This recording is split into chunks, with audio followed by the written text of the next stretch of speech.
Hi everyone, मैं हरेंद्र स्वागत करता हूं आपका डिजिटल इंडिया इंटरमीडिएट चैनल पर। और इसके साथ जो आज हम करने वाले हैं वो है 11th क्लास का मैथ में चैप्टर नंबर 2 का विविध एक्सरसाइज। ठीक है, मैथ।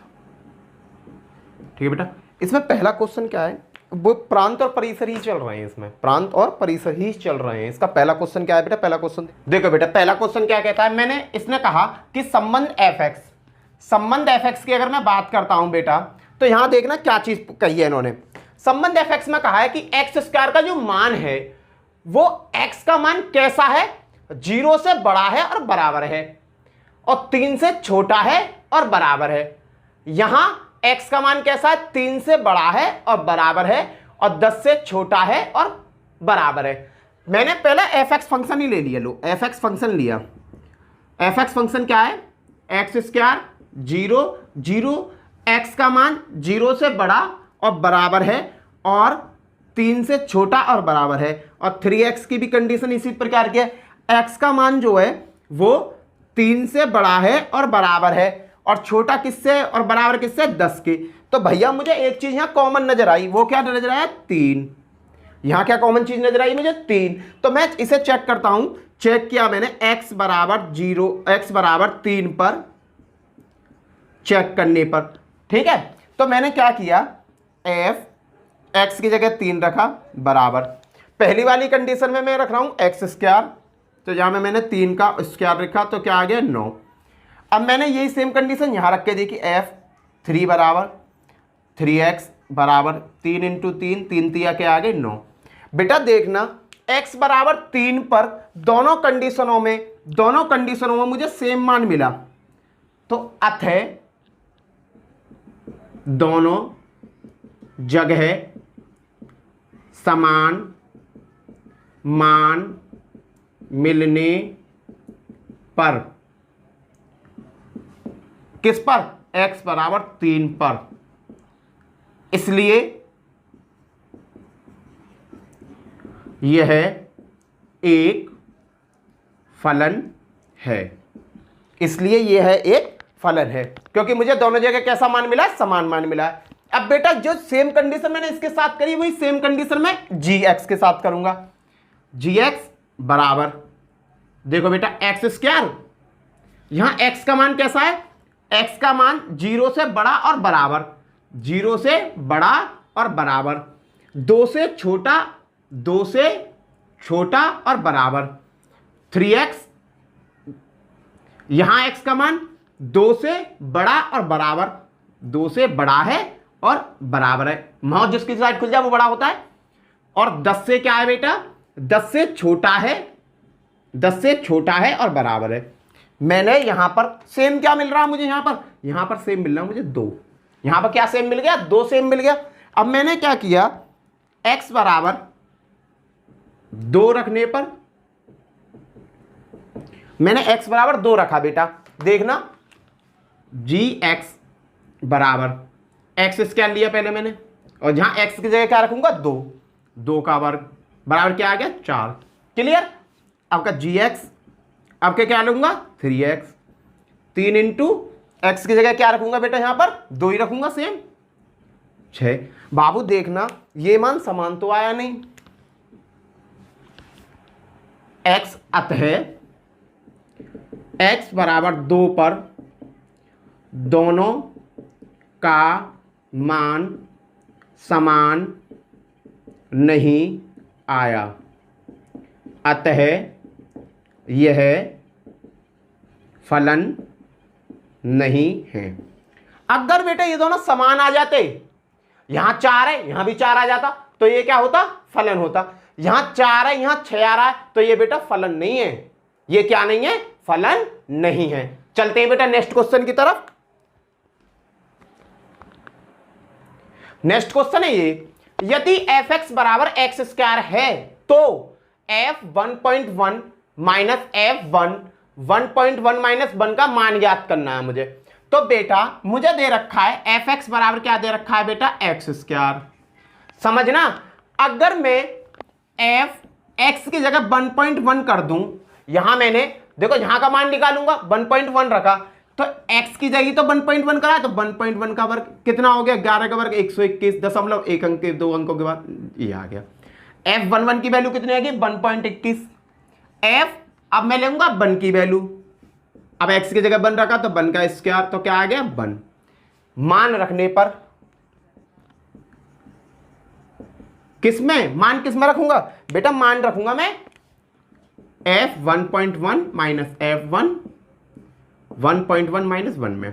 देखो मान रखा मैंने बेटा, मुझे पता पड़ा कि f1.1 का मान कितना आया है 1.21 माइनस f1 का मान कितना आया 1 अपॉन 1.1 माइनस 1 कितना आ गया 1.21 में से 1 गया, तो बेटा देखो कैसे घटाते हैं 1.21 है, 1 घटाना है 1 लगा लो, दशमलव के नीचे दशमलव 0 1 बचा 2 बचा और यहां बचा 0, तो क्या आ गया 0.21 बट्टे 1.1 में से 1 घटाना है 0.10, क्या आ गया 0.10।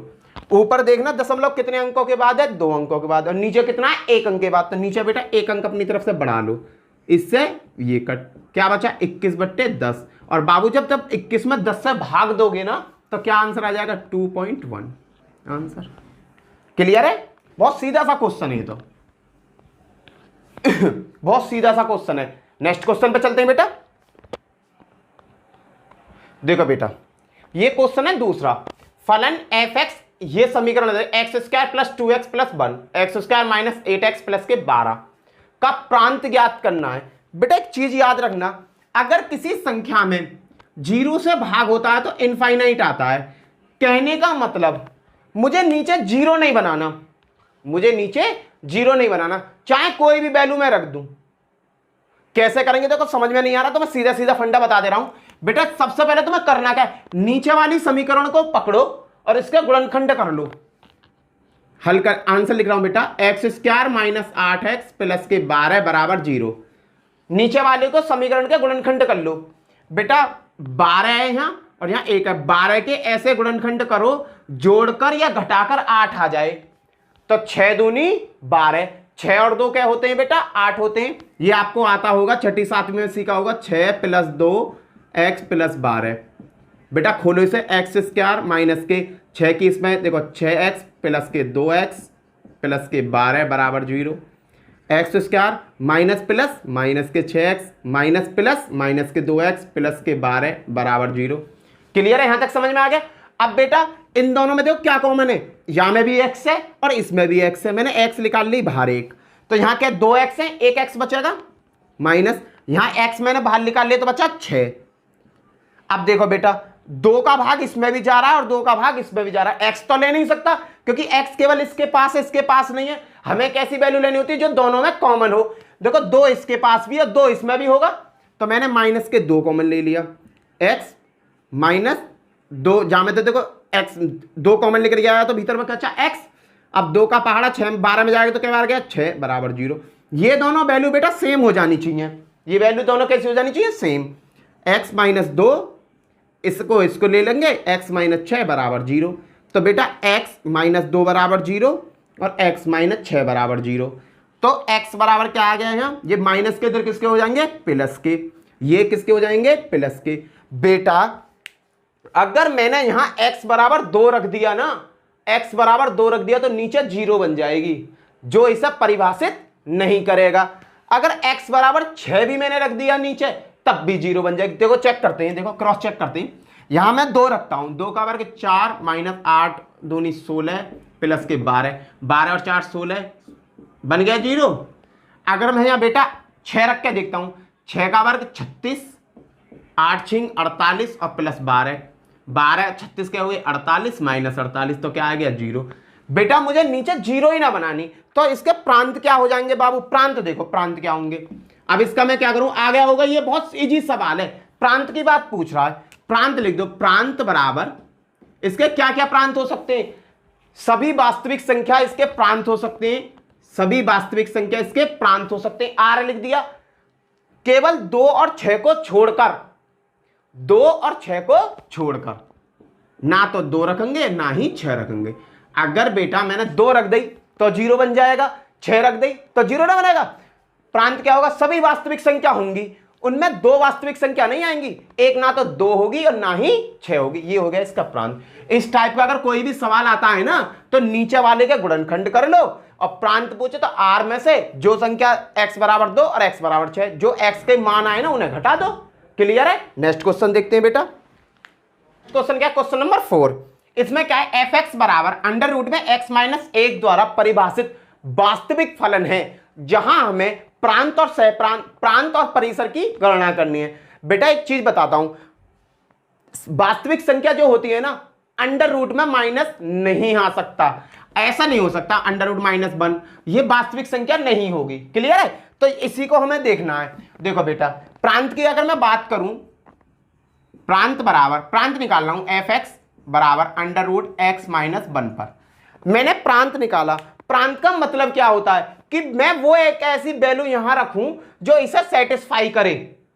तो बेटा अगर मैं यहां x बराबर 0 रखता हूं, x बराबर 0 रखा, मैंने x बराबर 0 रखा, सपोज करो x बराबर 0 रखा, तो बाबू ये मेरी वैल्यू बन के क्या आ जाएगी? अंडर रूट में 0 माइनस 1 बराबर माइनस के अंडर रूट 1 जो अमान्य है, जो क्या होगी? अमान्य हो गई। तो x बराबर 0 तो मेरे लिए बर्बाद हो गया।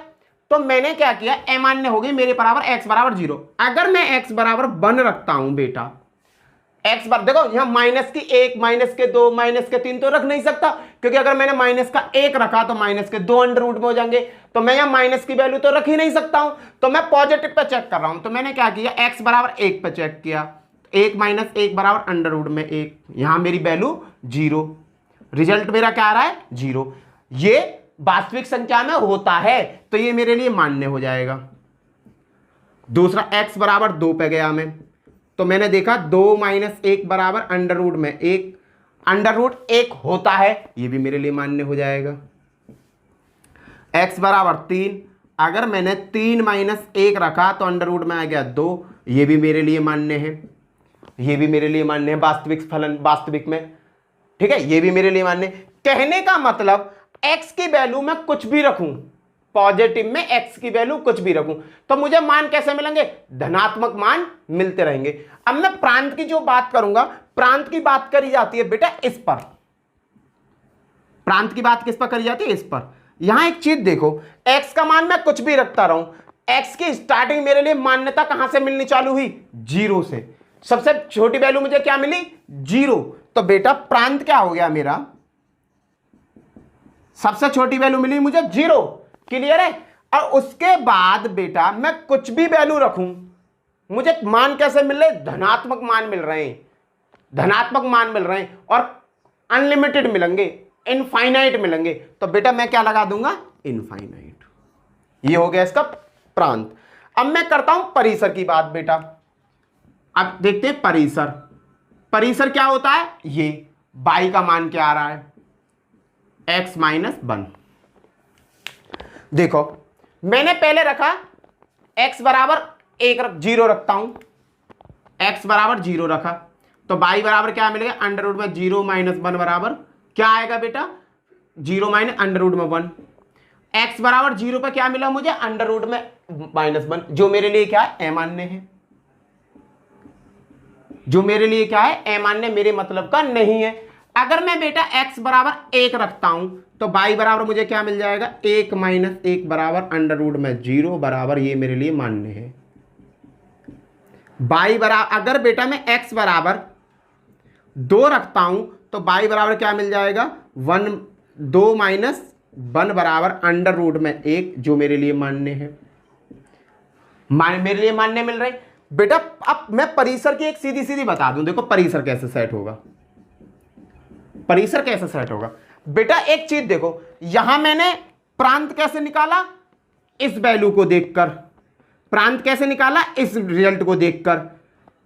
परिसर कैसे निकालूंगा? जो वैल्यू मैंने रखी है इसे देखकर,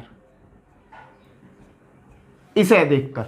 देखो 0 पे क्या आ रहा था मेरा? अमान्य, मेरे लिए कोई मतलब नहीं है। 1 पे क्या आया? मान्य। तो मेरा छोटे से छोटा मान क्या हो जाएगा? 1 आ गया। अब बेटा मैं x बराबर 3 रखूं, 4 रखूं, 5 रखूं, 6 रखूं, वो सभी मान्य कैसे आएंगे? धनात्मक संख्या आएंगी, सभी कैसे आएंगी? पॉजिटिव वैल्यू आएंगी मेरे पास। और वो कहां तक आएंगी, इनफाइनाइट तक। कहां तक आएंगी, इनफाइनाइट तक। ये हो गया इसका परिसर। आया सेट करना, वो आ गया बेटा मेरा परिसर। और बेटा इनफाइनाइट के पीछे कैसा कोष्टक आता है, छोटा कोष्टक। क्लियर है, ये हो गया इसका परिसर। नेक्स्ट देखते हैं बेटा अगला क्वेश्चन। चीजों को सीख जाओगे, एक दो बार रिवाइज करोगे तो, और मैं और क्वेश्चन भी कराऊंगा आपको ऐसे। नेक्स्ट क्वेश्चन क्या है बेटा, एफ एक्स मॉड में एक्स माइनस 1 द्वारा परिभाषित है, फलन एफ में प्रांत और परिसर बताना है मुझे। बेटा प्रांत और परिसर की अगर मैं बात करूं तो एक चीज देखो, छोटा सा सोचने की चीज है। प्रांत के बारे में बताता हूं, एक छोटा सा तुम्हें सोचने की चीज है बेटा। कोई भी वैल्यू है 0 1 2 3 4 5 इनफाइनाइट, -1 -2 -3 -4 इनफाइनाइट तक, ये संख्या होती हैं, ये संख्या होती हैं आपकी वास्तविक। ठीक है बेटा। अब एक चीज देखो, मैंने क्या किया, मुझे इसे सेटिस्फैक्शन देना है, एफ एक्स बराबर इसे संतुष्ट करना है। तो बेटा एक बात बताओ, यहां x की जगह मैं कुछ भी रखूं, x की जगह मैं कुछ भी रखूं, हमेशा संख्या मुझे वास्तविक संख्या में से ही कुछ ना कुछ मिलेगा, इन्हीं में से कुछ ना कुछ मिलेगा। अगर माना मैंने x बराबर -4 रखा, तो -4 -1 बराबर क्या आ गया, -5। और जैसे मैं कोष्टक से बाहर निकालूंगा संख्या क्या मिलेगी, 5। मैंने -4 रखा, क्या मिला मुझे, प्राप्त क्या हुआ, 5। 5 वास्तविक संख्या है। अगर बेटा मैं x बराबर 4 रखता हूं तो 4 -1 बराबर, वैल्यू मैं किस में रख रहा हूं, ये वाली जो वैल्यू मैंने रखी है किस में रखी है, x -1 में, और ये वाली x -1 में। अगर बेटा मैंने पहले रखा x बराबर -4, अब x बराबर +4 रख के देखता हूं क्या आता है। 4 -1 बराबर क्या आ गया, 3। और जब मैंने ये मॉड हटाया तो 3, ये भी तो एक वास्तविक संख्या मिली। कहने का मतलब इसमें मैं कुछ भी संख्या रखूं, मुझे संख्या कैसी मिलेगी, वास्तविक संख्या ही मिलेगी। तो बेटा प्रांत क्या हो गया, प्रांत बराबर r, प्रांत बराबर मेरे को क्या मिला बेटा, r, मुझे प्रांत मिल गया। प्रांत क्या मिल गया मुझे, r मिल गया। ठीक है, वास्तविक संख्या।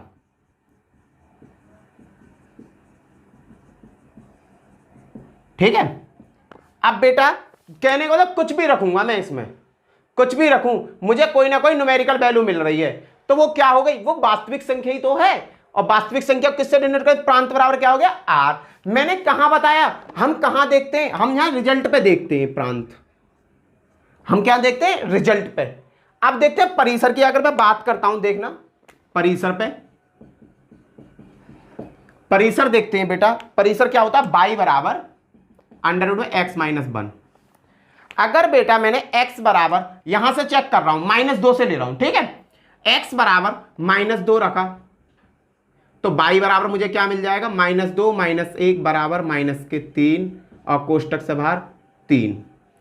अगर मैंने बेटा पहले मैंने ये रखा, अब मैं -1 रख रहा हूं, x बराबर मैंने रखा -1, तो y बराबर क्या मिल गया, -1 बराबर -2 बराबर 2। अगर x बराबर मैंने बेटा 0 रखा, x बराबर, अब क्या मैंने 0 रखा, पहले 2 रखा था, 1 रखा था, अब 0 रख के देख रहा हूं मैं, बेटा देख रहा हूं, रख के अपने आप देख लेना, कोई प्रॉब्लम नहीं है इसमें। 0 -1 बराबर -1, और बेटा इसे जैसे मैं बाहर निकालूंगा 1 मिल गया। x बराबर बेटा आपका मैंने रखा 1, तो y बराबर कहां मिला, 1 -1 बराबर 0। अब मैंने रखा x बराबर 2, अब मैंने रखा x बराबर 2, अब मैंने जैसे ही 2 रखा तो y बराबर मुझे क्या मिल गया, 2 -1 बराबर 1 बराबर 1। अब यहां तुम एक चीज देखो, ये स्टार्टिंग कहां से हो रही है। अब मैंने y बराबर 1 और रख के देख लो, x बराबर 3 रख के देखा, तो y बराबर क्या मिल गया, 3 -1 बराबर 2, और ये क्या आ गया, 2। अब बेटा तुम एक चीज यहां पर जस्टिफाई करो, जो फाइनल रिजल्ट आ रहा है तुम्हारा, वो सभी कैसी संख्या आ रही है, पॉजिटिव संख्या आ रही है। सभी कैसी संख्या आ रही है, पॉजिटिव संख्या आ रही है, धनात्मक संख्या तुम्हें मिल रही है। देखना ये धनात्मक ही तो है, 3 धनात्मक, ये धनात्मक, ये धनात्मक, ये धनात्मक, ये धनात्मक, ये धनात्मक। बेटा ये धनात्मक मिली मुझे सगरी संख्याएं। बेटा ये मिलनी कहां से चालू हुई है मुझे, ये वैल्यू जो मिलनी चालू हुई है मुझे कहां से मिलनी चालू हुई है, बेटा ये वास्तविक मान है। देखो 0 1 2 1 2, फाइनल रिजल्ट 0, जीरो तो आएगा, और पॉजिटिव में संख्या जा रही है वास्तविक संख्या अनलिमिटेड, तो इनफाइनाइट और कोष्टक छोटा बंद। क्लियर है? कहां से चालू हुआ? जीरो से। जीरो से मुझे धनात्मक मिलनी चालू हो गई, जीरो से मुझे क्या मिली? धनात्मक संख्या मिलनी चालू हो गई। 0 1 2 3 इनसे मुझे क्या मिलनी चालू हो गई? धनात्मक संख्या मिलनी चालू हो गई, सेम संख्या मिल रही है और कुछ नहीं। तो ये कहां से चालू हुआ है? जीरो से। जीरो ले लिया, इनफाइनाइट तक, खत्म। नेक्स्ट क्वेश्चन देखते हैं। Question number next. इस क्वेश्चन में क्या है बेटा? देखना, इस क्वेश्चन में क्या है कि मान लीजिए एफ जी आर, आर क्रम से एफ एक्स की वैल्यू दे रखी है ये वाली, और जी एक्स की वैल्यू दे रखी है ये वाली, ठीक है। इसने कहा कि एफ प्लस जी, एफ माइनस जी, एफ अपॉन जी का मान बताओ। तो पहला क्वेश्चन क्या है? देखो पहला क्वेश्चन कैसे करूंगा मैं। इसने कहा एफ की वैल्यू मुझे क्या दे रखी है? देखो पहले का आंसर क्या होगा? एफ प्लस जी, एफ का मान कितना है? ये रहा, एफ एक्स प्लस जी एक्स बराबर F x x plus 1 plus 2x minus के 3, एक्स 2x और ये क्या हो गया? एक्स 3x माइनस के 3 में तो एक गया तो क्या बचे? माइनस के 2। ये तो हो गया पहले का आंसर। सेकंड क्या कह रहा है? f माइनस जी, एफ माइनस जी, एफ माइनस जी का मतलब बेटा f की जगह एफ एक्स माइनस जी एक्स। एफ एक्स की वैल्यू कितनी है? x प्लस 1 माइनस जी एक्स की वैल्यू कितनी है? 2x माइनस के 3, x प्लस 1 माइनस के 2x माइनस माइनस प्लस हो जाएगा 3। क्लियर है? अब x और 2x देखो, माइनस के x क्योंकि माइनस के 2 ज्यादा है, प्लस के x कम है, तो माइनस 2 में तो एक x गया तो माइनस के x बचा, 3 और 1 4। ये इसका आंसर हो गया। अब देखते हैं थर्ड का बेटा। थर्ड में क्या करा? f अपॉन जी निकालना है। f अपॉन जी, f का मान कितना है? एफ एक्स अपॉन जी एक्स। अब भैया एफ एक्स का मान रख दो, एफ एक्स का मान कितना? X plus 1 upon 2x minus के 3। ये इसका आंसर हो गया। तीनों है ही जी, बस थोड़ा थोड़ा वैल्यू रखनी है और कुछ नहीं करना है इसमें। इसमें क्या करना है तुम्हें? डायरेक्टली वैल्यू रखनी है और इसका कुछ नहीं करना। नेक्स्ट क्वेश्चन देखते हैं बेटा। क्वेश्चन नंबर नेक्स्ट क्या कहता है बेटा? क्वेश्चन नंबर कह रहा है मान लीजिए कि एफ मजला कोष्टक के अंदर 1 1 2 3 0 1 1 माइनस 1 3 जेड से जेड में एफ एक्स बराबर ए एक्स प्लस बी द्वारा परिभाषित है। तो भैया मैंने क्या किया? एफ एक्स बराबर क्या है? ए एक्स प्लस बी द्वारा परिभाषित है, एक फलन है जहां ए बी कोई पूर्णांक है, मुझे ए बी का मान ज्ञात करना है। भैया ये क्या होता है? ये होता है बाई बराबर ए एक्स प्लस के बी। अब मैंने लिया बिंदु एक, बिंदु कुछ भी चेक कर लूंगा मैंने बिंदु 1 1 पे चेक किया। देखो ये x का मान होता है पहला वाला, दूसरा किसका होता है? y का। ये पहला बिंदु किसका होता है? x का, दूसरा बिंदु किसका होता है? हमेशा y का, और कुछ नहीं करना। ठीक है भैया? अब इसमें मैं मान रख के देखता हूं। देखो बिंदु में जो मान है ना, ये पहला x का होता है, दूसरा होता है y का। मैंने भैया क्या किया? इसमें मान रखा इस बिंदु का, y बराबर क्या रखा? 1 बराबर x बराबर क्या रखा? 1, a गुणा 1 प्लस के b बराबर 1 बराबर a प्लस b। ये क्या मिल गई मुझे? इक्वेशन फर्स्ट मिल गई। अब मैंने बिंदु अगले वाले को ले लो, 2 और 3 को ले लिया। x का मान नहीं रहा, y का मान नहीं रहा, किस में रखूंगा? इस वाले में। y बराबर 3 बराबर a, x बराबर कितना आपका? 2 प्लस के b। ये क्या मिल गई भैया मुझे? 3 बराबर 2a प्लस के b। ये मिल गई समीकरण 2।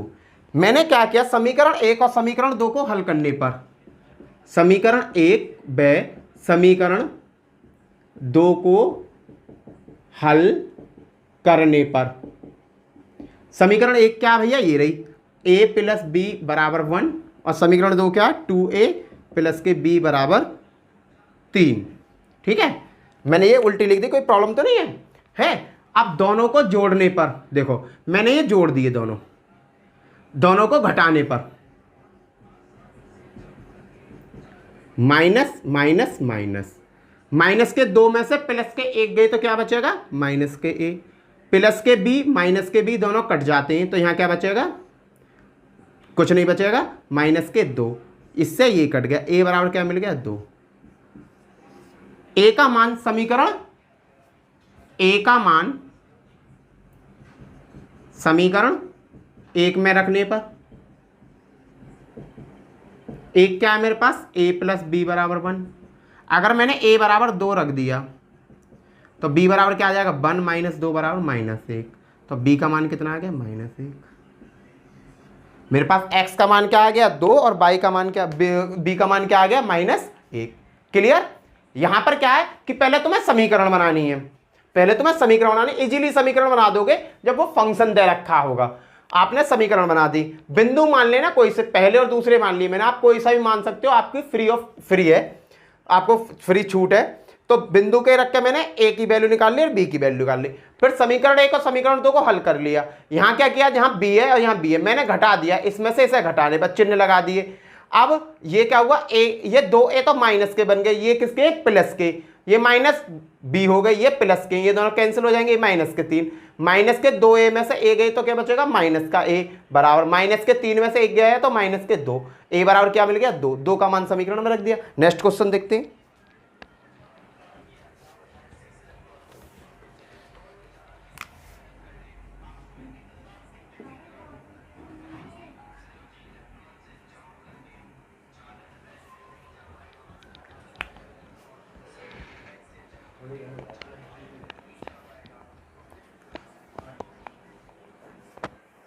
इसका पहला खंड क्या कहता है, इसका पहला खंड कह रहा है भैया, नमा क्वेश्चन में क्या है, आर बराबर ए और बी, ए बी बिलोंग कर रहे हैं एन से, तथा ए बराबर बी स्क्वायर द्वारा परिभाषित एन से एन में एक संबंध आर है। तो भैया ये स्टेटमेंट को मान्यता देंगे। पहला क्या है, मुझे ये सिद्ध करना है ये सत्य है या असत्य है। ए बिलोंग्स टू आर, सभी ए बिलोंग्स टू एन हो रहे हैं। भैया देखना स्टेटमेंट क्या है, दे रखा क्या है मुझे स्टेटमेंट में, इन्होंने दे रखा है A B belongs to N है, तथा A B belongs to N है, ये वाली कंडीशन लिख रहा हूं, तो ए बराबर बी स्क्वायर। ठीक है, अब मैं इसमें रख के देखता हूं, इसमें रखता हूं, ए की जगह देखो ए बी है, मैंने क्या किया, ए की जगह ए रखा, यहां बी की जगह क्या है, यहां बी की जगह ए है तो ए स्क्वायर।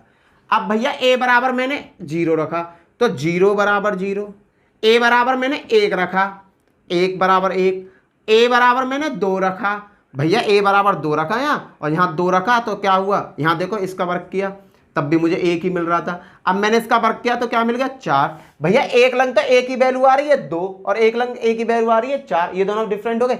अगर ए बराबर मैं 3 रखता हूँ, देखो ए बराबर यहाँ रखा मैंने 3, तो यहाँ 3 का स्क्वायर करूंगा तो क्या हो गया 9, तो यहाँ 3 और यहाँ 9 दोनों डिफरेंट हो गई। अतः A B belongs to N, A B belongs to N, अब क्या होगा, A B belongs to N सभी अतः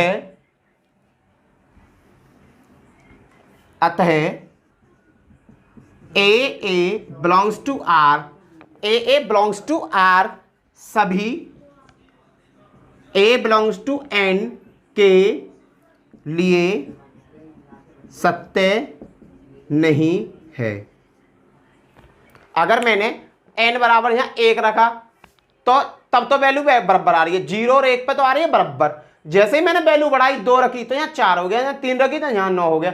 तो भैया ये इस कंडीशन को फॉलो नहीं कर रही। नेक्स्ट सेकंड देखते हैं, इसकी सेकंड कंडीशन क्या है, इसकी सेकंड कंडीशन क्या है, सेकंड कंडीशन देखते हैं भैया। देखो सेकंड कंडीशन क्या है इसकी, नेक्स्ट क्या है देखना, ए बी बिलोंग कर रहा है आर का, तात्पर्य है कि बी और ए बी बिलोंग कर रहे होंगे आर को। भैया ए बी की कंडीशन क्या बनती है, पहले के अकॉर्डिंग ए बराबर बी स्क्वायर, ए बराबर बी स्क्वायर। यहां से कंडीशन क्या बनती है, बी बराबर ए स्क्वायर, बी बराबर ए स्क्वायर। भैया देखना ए का मान ए बराबर बी स्क्वायर यहां बन रहा है, और यहां क्या बन गया, बी बराबर ए स्क्वायर। ये दोनों सत्य हैं क्या आपस में, ये दोनों कैसे हैं, डिफरेंट हैं दोनों आपस में। अतः ए बराबर बी स्क्वायर तो मान्य है, अतः लेकिन बी बराबर ए स्क्वायर मान्य नहीं है। तो ये क्या हो गया, ये हो गया असत्य। नेक्स्ट देखते हैं, इसमें देखना भैया, A B belong R, B C belong R का तात्पर्य है कि ए सी बिलोंग आर कर रहा होगा। देखते हैं, ए बराबर बी स्क्वायर पहले के अकॉर्डिंग पहले से बनाया मैंने, इसका देखता हूं b बराबर सी स्क्वायर। क्लियर। अब मैंने क्या किया, b का मान उठा के रखने पर देखो b का मान चेंज करता हूं। a बराबर b बराबर क्या है, सी की घात 2, सी की घात 2, ये b की जगह रख दिया और फिर इसका स्क्वायर बराबर a बिलोंग्स टू सी की घात 4 इज नॉट इक्वल टू, ये क्या कह रहा है, a बराबर सी की घात 2, a का मान जो है सी की घात 2 के बराबर है। पर भैया यहां देखना a का मान सी की घात 2 4 आ रहा है ना, तो ये दोनों बराबर थोड़ी हैं, ये दोनों कैसे हो गए, डिफरेंट हो गए। ये भी बात क्या हो गई, असत्य। ये भी बात क्या हो गई, असत्य। नेक्स्ट क्वेश्चन देखते हैं। देखो वहां a बराबर सी स्क्वायर आ रहा है और यहां a बराबर सी की घात 4 आ रहा है, तो ये कैसा बराबर हो जाएंगे बेटा, तो कैसा सिद्ध हो जाएगा। नेक्स्ट क्वेश्चन देखते हैं। नेक्स्ट क्वेश्चन दिया है ये वाला, a बराबर इतना और b बराबर इतना और फंक्शन f बराबर ये दे रखा है, तो निम्नलिखित कथन सत्य है। f a से b में एक संबंध है, f जो है a से b में कोई संबंध है, f a से b में एक संबंध है, f a से b में एक फलन है, ये ज्ञात करना है। तो भैया a और b में संबंध तो मुझे जब भी पता पड़ेगी जब मुझे कार्तीय गुणनखंड पता हो।